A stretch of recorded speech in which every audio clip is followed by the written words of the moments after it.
So, when you're going through a struggle of some kind, like infertility, it really helps to have an empathetic voice alongside. And I'll tell you, here at Southeastern Fertility, we certainly work to give you kind, compassionate, and the best level of care. But the truth is, most of us on the team have not experienced infertility. So the empathy, the sympathy piece is not hard. The relating piece is not hard, but the empathy piece can be difficult just because a lot of us haven't gone through it. Well, I'll tell you, we have added that element to our team now. Our new nurse practitioner, Allyn and Simpson, adds that element of empathy to the team. She has her own infertility story, and it helps her understand what you're going through and treat you with better care. So, we're going to talk about that today. I'm so glad to have you with me today, Allyn, and to explore your own journey. No one expects infertility. How did it first enter your life? Sure. Yeah. I honestly, a lot of people think I work in infertility because I have infertility, but the truth is, I was a night shift nurse working on the OBGYN unit at the hospital, and I am just not a night person. I said, I've got to find a day job, but I loved women's health. And so when I was looking in the area, I lived in the Jackson, Mississippi area at the time.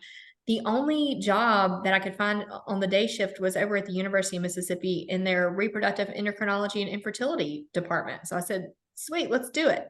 So I took that job back in 2007.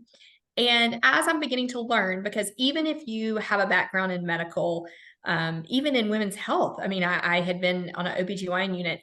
REI and infertility is its whole different world. You kind of have to learn this whole world, even the medical. So I started to learn, and then I started to realize that maybe some of my symptoms and things I was having wasn't quite normal. So it kind of started there. And then I realized I was diagnosed with PCOS, polycystic ovarian syndrome. And then also that year, I had my first surgery for endometriosis. So at the time I was very young, my doctor I worked for said, you know what, you're young. We'll just throw you on some Clomid. You'll be pregnant in no time because you're young. You're, a thin type PCOS, everything looks fine. So I waited, I was still kind of young. So I was like, okay, well, we'll try some Clomid at the beginning of the year. So in 2008, I started my first round of Clomid, and I thought, man, I am about to be pregnant.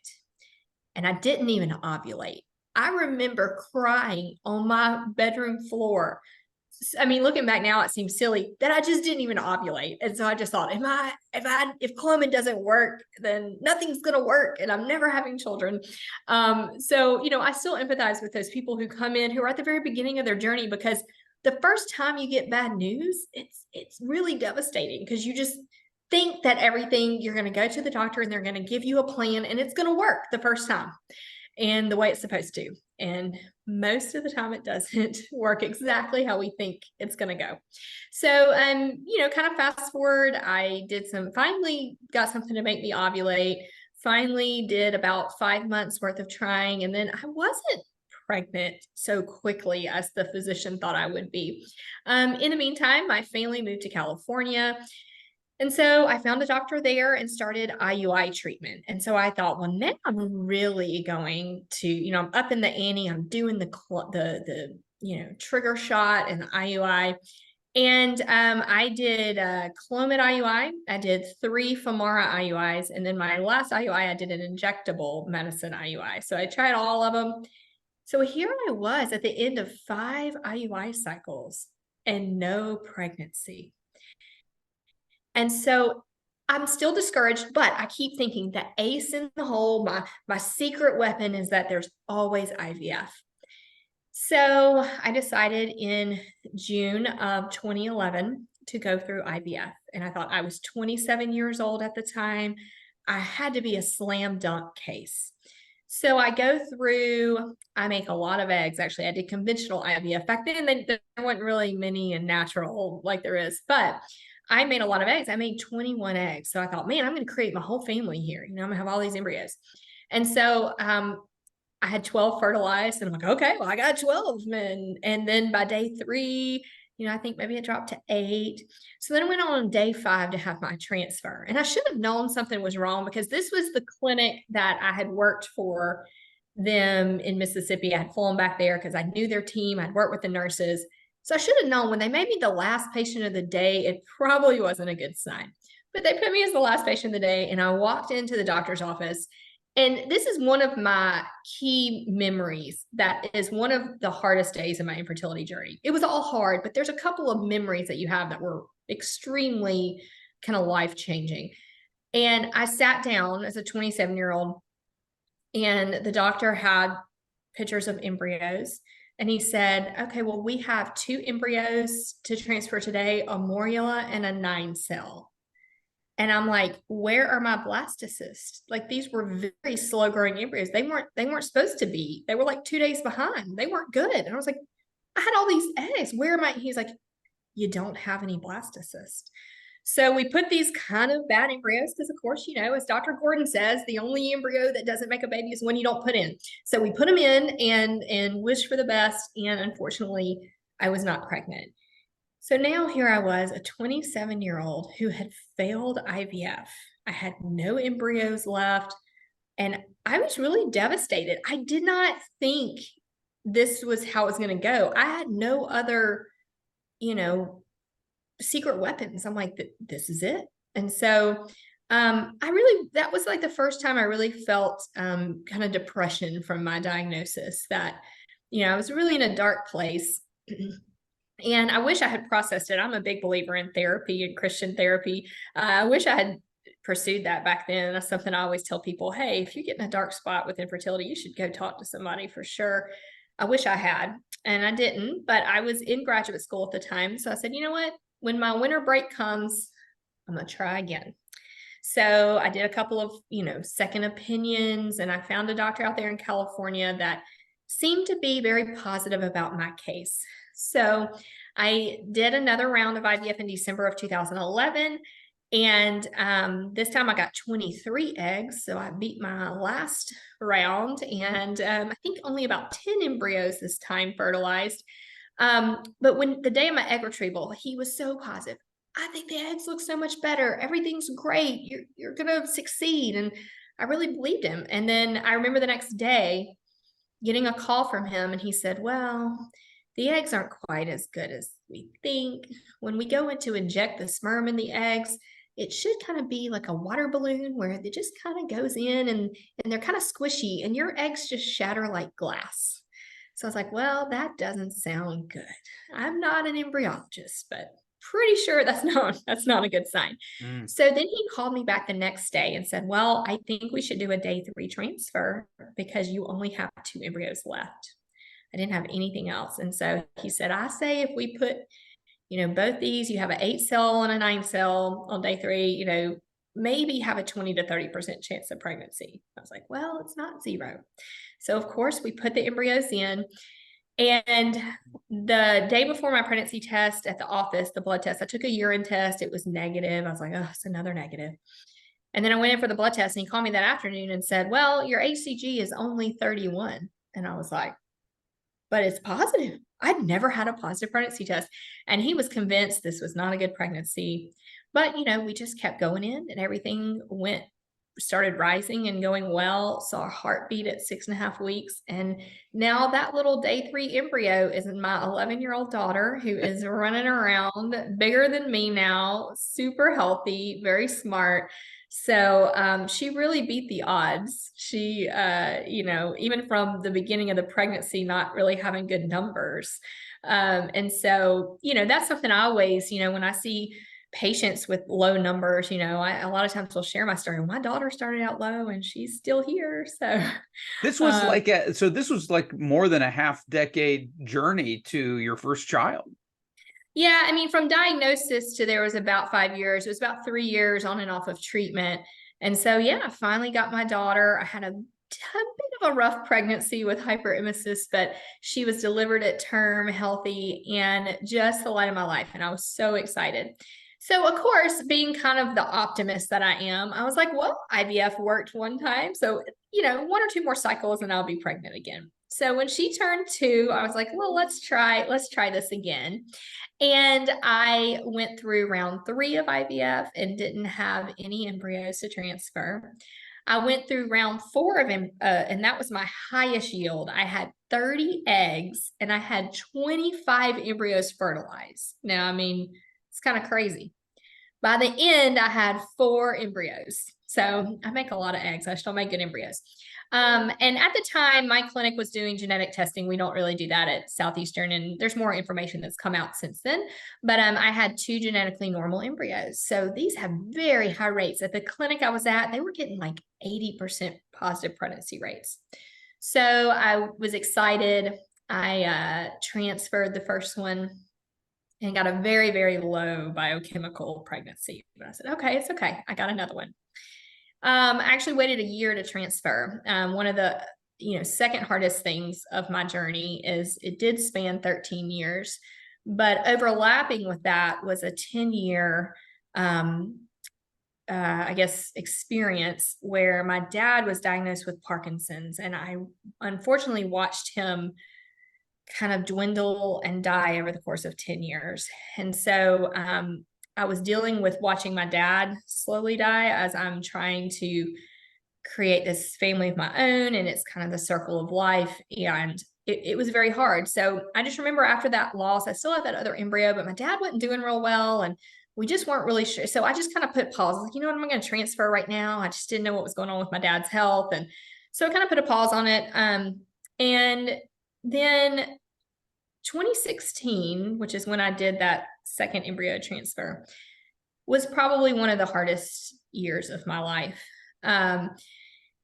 So I had that last embryo, and in August, my daughter, who was 4 at the time, had the most precious nanny that we had known for probably 10 years. And she was unexpectedly diagnosed with pancreatic cancer and stage 4. And she passed away at the age 47 in August of 2016. It's a really, really difficult experience. And then in October, I did my transfer with my last remaining embryo that I had in storage, and I got a negative pregnancy test. So now I had failed both of those transfers. And then 2 months later in December, my dad passed away. So 2016 is also just, not only do we have infertility that we deal with, but there's other life things that happen. So the loss of my nanny, the loss of my father, and the loss of that last embryo, it was really, really heavy. So 2017 was kind of a year of healing for me, but I still was not convinced that my family was complete. So I decided, why don't I go back and try a day 3 transfer? So my 5th cycle, I told my doctor I was working for, I said, you know what? My daughter was a day 3 transfer. I want to try that again. So again, I got a lot of eggs. I got 28 eggs that time. I had 14 embryos. So on day 3, we took the 2 best, put them in, and the other 12 we were culturing out to blastocyst. When we got to day 5 and 6, and none of my embryos made it. So I'm like, well, these 2 that are inside me, hopefully that's my, final baby, and we'll move on. And unfortunately, my test was negative. So I had another negative pregnancy test, and none of my embryos made it. So I couldn't try again without another egg retrieval.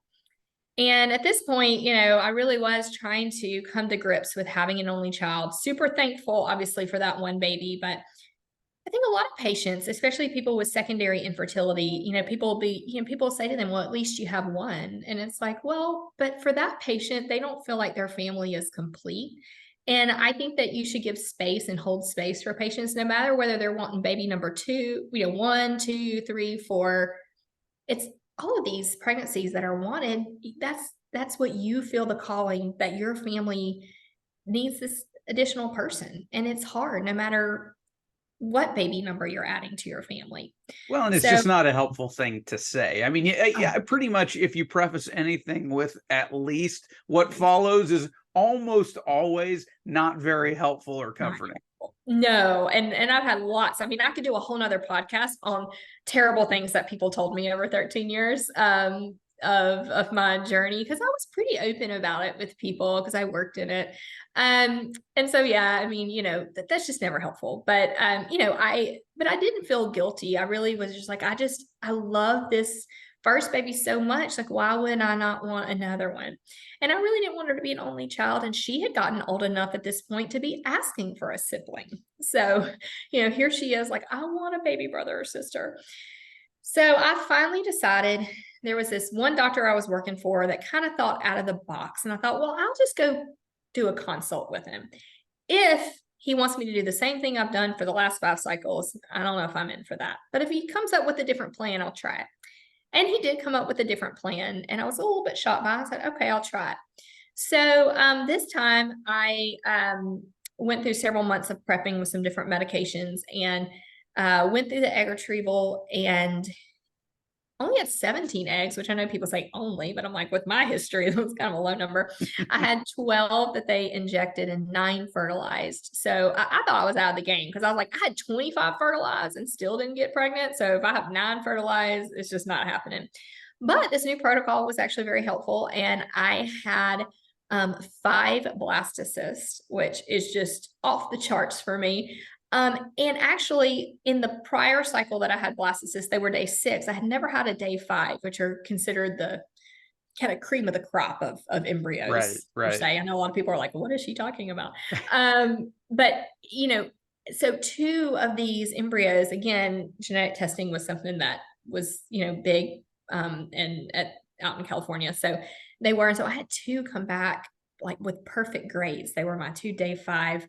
And so I was like, oh my gosh. And I did look at the gender. So it was a boy and a girl. And I'm like, oh my gosh, we're going to add a boy and a girl to our family. Even though I'd had all these negative pregnancy tests and knew that embryos don't necessarily mean a pregnancy, I was still so hopeful. Like, oh, look, I'm going to have 3 kids, And so we transferred the little boy, and that was in December of 2018. And he was born happy and healthy in August of 2019. And the coolest thing about his birth was, when I was going through my IVF cycle, I was in a community Bible study on the book of Daniel. And I just remember being really kind of, down in the dumps, just because I was like going in, doing all the meds. And I'm like, I can't believe I'm putting myself through this again. It's probably not going to work. And that week, it was the study about how God showed a double rainbow and had done a double miracle in Daniel. And I just felt like it was God telling me, hey, there's nothing wrong with asking for 2 miracles. There's nothing wrong. It happened in Daniel. And I just felt like, okay, like very peaceful about it. And then when my son was born, his birthday is only 4 days apart from my daughter, and 7 years. And the number 7 in the Bible is just a really special number. So I just felt like that was just a little, I call them God winks, but I felt like that was a little God wink, like, hey, look, you waited 7 years and you were persistent in prayer and treatment. And, I'm giving you this miracle. So at that time, I was super happy with 2 kids. And that's all I ever wanted, was just to have a sibling. But I had this other perfect embryo. So, I was like, well, I can't just leave it there. So I transferred her in July of 2021. And I got pregnant and saw the heartbeat, and everything was going so well. And then I just had, a little bit of some spotty bleeding, but, that happens a lot in pregnancy. I went in just to make sure everything was okay, but I knew it was probably fine. And I was very shocked to see that her heartbeat had stopped. And so I had to undergo the DNC and the miscarriage. And that was kind of the third hardest kind of moment in my fertility journey over the 13 years. And I think it was really hard because, number one, I never experienced miscarriage, especially after a heartbeat. And I think too, because it was the end of my journey. Everyone wants to end on a happy note, right? You want that rainbow baby, which is a baby after miscarriage. And I knew that this was the end of my journey. And I was like, God, how could you let it end on such a sad note? And really what it made me realize was, throughout the 13 years of my journey, I had tried to process some of the grief, but I'd really just stepped over it. And I'd really just, thought, well, what's the next treatment? What's the next cycle? What's the next thing I can do? Always reading the medical journals or any kind of updated research studies. And I realized after the loss of my daughter that I just had to sit in the grief. There was no stepping over it. And so I think that, that was something that really has taught me, to be empathetic for people going through pregnancy loss. I'd had a lot of negative tests. So now I just really am empathetic with women going through pregnancy loss because you really do. You see that heartbeat and you just, even though it's early, you've already figured out their due date. You've already figured out the theme for the nursery. You've already figured out how you want to do a gender reveal. You just have all these plans in your head. Don't get me started on the gender reveals. Uh, I'm so glad. I'm so glad my kids are adults. So glad we had our kids before the yeah. gender reveals. They drive me crazy. Well, if you want to do a gender reveal, you might plan that in your head. I mean, at the time, I already knew the gender, but I will say I did one for my son, but it was just for my family. I You didn't do don't have to apologize. I don't have an issue with people who do them. You do them, yeah. Well, my daughter, she was so early because it was end of 2011, beginning of 2012, that they did not even offer me the 10-week blood test for her because I was younger. And so I got to be like a normal patient. I just found out at 20 weeks, like everybody else does. So, yeah, it was kind of a new experience. Gender reveals weren't a thing with her. But anyway, in your head, you just plan all these things. And so I think if I can say a silver lining to the end of my fertility journey is that God provided me an experience that helps me to really understand women who go through pregnancy loss, and especially pregnancy loss after infertility. So I'm interested in hearing what your conversations with slash feelings toward God were during this whole time. You mentioned that you were in a dark place, and I appreciate your candor there. I think that's important to say because a lot of us, I think all of us at some point or another, we spend our lives negotiating for a different story. We reach a point when we don't like the story we're in. Yet God has said if we're believers, this is the story that is best for you. You have a unique role to play here that no one else can play. I'm shaping you for eternity in a way that you can't even understand. So you have to run the race before you, not the one you want. Is that sort of where you were? Yeah, so the Lord has made me a little bit of a type 1 or like type A personality planner. I'm one of these people that, I'm telling you, I'm on vacation, but I'm planning my next year's vacation. So, it was a big learning curve for me. And I was able to keep my faith during that time, but I will not paint a pretty picture and say I wasn't mad at God. I was very mad. I remember one particular day in church, and I believe it was probably the year before I had my daughter. So I'd been on this road for a good bit of time, and it was Mother's Day. And they asked all the mothers in the sanctuary to stand, and they had someone hand out flowers to all of them. And I just sat there and held back tears. I was like, God, why haven't you given me? Why can't I stand today? Why am I not with these people? Why am I not a mother? And I did get angry. And so there were times where I did ask why, and I don't think God's ever scared of our anger or asking. And to this day, I couldn't tell you why he led me through that journey. But I know that I have learned so much through it, and I would never take back, the journey I've had. And, I do think those first couple of years were the worst as far as depression. And after I had my daughter, I definitely discovered Christian therapy, and that was helpful to process, obviously, my infertility and the loss of my dad. So, Yeah. I Yeah. think there was a lot to process there. And so that gave me some tools. And that's really what we need is God puts people in our past to teach us things and to give us tools to help process these hard times, because there's no quick fix, and there's just, things you got to do. There's that you may feel like your prayers are hitting the ceiling, but it doesn't mean you should stop praying. How did you grow as a Christian, or have you taken time to evaluate that and think about that? Maybe you haven't. I don't know. Yeah, I think that sometimes I say I'm mad at God because he taught me to be good at grieving. And that's not the story. I didn't want it. That wasn't something I wanted on my resume. She's great at grief.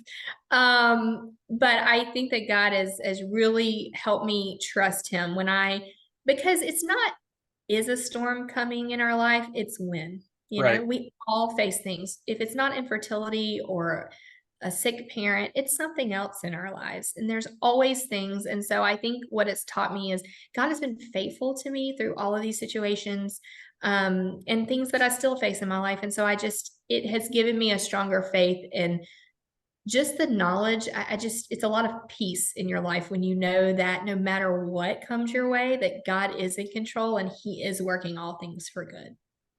Do you ever have that fear? Like, what if all this isn't true?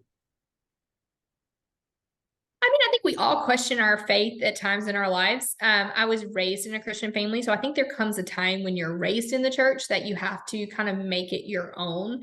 And I've just had experiences that I can't be explained other than supernatural.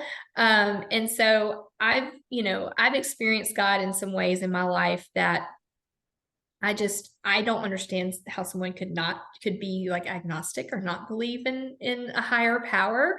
I know that I have family members who don't believe in higher powers, but for me, my personal experience, it would just I just don't understand how there couldn't be one. Gotcha. You have started a nonprofit to help other people who are going through infertility, and I didn't want to let the podcast go by without talking about that. It's a terrific thing you've done. So talk about that. Sure. Well, during when I was praying for the birth of my second child, I was at a conference and I won this little door prize thing, and it was a necklace and it had this thing in it that said, "I am defiantly hopeful." And I was like, I love that. I felt like that really encompassed that, look, I am stubborn. I'm not giving up my hope. I'm going to keep trying. And so I loved that and I held on to that. So, yeah, I got to the point where I really wanted to help other people, because one of the hardest things as someone who was a provider and seeing patients was seeing couples that would come in, and I know that they would probably be able to get pregnant with some kind of medical intervention, but they just couldn't afford it and they just walked out the door, and it made me sad. I mean, I know that there's other paths to parenthood, but it made me sad that they came in seeking that, being good candidates for that, and then not being able to do the treatment. So Defiantly Hopeful was born out of that, and so it is a 501c3, and we started the process back in 2019 to create it, and then we got our official tax ID in May of 2021. So for the whole year of 2021. And I should have, before the podcast, I should have written down, we've have a handful of babies, I think like 4 or 5 now. Yeah, that's great. And we have one, I can't say who it is because she hasn't announced it, but I have one on the way right now. More coming soon. Hopefully, we are opening up applications again October 1st through November 4th. And then we have a board that looks at these applications, and it can be for anyone in the United States. And then in December, we are awarding $15,000 grants to, 1 or 2 deserving couples who just need a little help to get their miracle here. And how do people find that? Do they just like Google Defiantly Hopeful? Yeah, we do have a website. It's defiantlyhopeful.org. And once it's live, the link doesn't work right now for the applications because they're not open yet. But once it's live, the application is online. You can go ahead and access the medical form. So I do tell people when they email me, if you want to go ahead and get started on the medical form, we do have a medical form that you take to your doctor. Your doctor fills it out, gives it back to you, and then it's something that you upload into your application. So yeah, and the link will be live very soon, but you can at least go there and check it out, which is terrific. How are you enjoying? You've been here for a few weeks now. How are you enjoying East Tennessee, moving here from California? Oh my goodness, I love East Tennessee. I even bought me like a volunteer shirt the other day. I was like, I gotta wear orange now. You Um, do. I don't care where it, you went to school. I mean, I'm an Indiana Hoosier, and I have the orange UT stuff. You just have look, to. it's not my best color, but I'm gonna learn to wear it. And I love it here. I was, born and raised in Mississippi and then in California for 14 years. You kind of take for granted the wonderful things about being in the Southeast. And so I love it. And I love my new Southeastern fertility family. It's been wonderful getting to know the staff is just absolutely amazing. Well, we're so glad that you're part of the staff. Allyn and Simpson, our new nurse practitioner, a real asset to the team. And if you do choose to use Southeastern Fertility as your provider, you're going to get cared for very well by her and Dr. Gordon and Dr. Keenan and the rest of the team. And if you want more information on us, you can go to southeasternfertility.org. Again, that's southeasternfertility.org. I'm Mark Mellinger. This has been Hope, Faith, and Infertility.